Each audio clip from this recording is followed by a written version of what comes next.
کیا خواجہ سرا، ہیجڑا، خسرا، کیا اس کے ساتھ نکاح ہو سکتا ہے؟ یاد رہے خواجہ سرا اس کو بولتے ہیں جس میں مذکر اور مؤنث دونوں علامات موجود ہوتی ہیں۔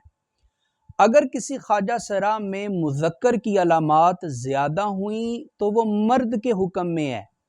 اور اگر اس میں مؤنث علامات زیادہ ہوئیں تو وہ عورت کے حکم میں ہے۔ اور مذکر علامات زیادہ ہونے کا یہ مطلب ہے کہ کوئی ہیجڑا لڑکے کی طرح پیشاب کرے، یا بالغ ہونے کے بعد اسے احتلام آنے لگے، یا اس کی داڑھی نکل آئے،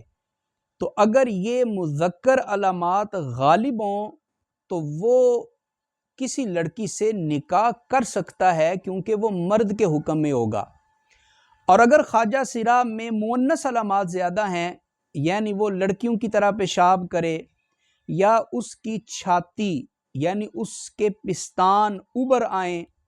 یا اس کو ماہواری کا خون آنے لگے،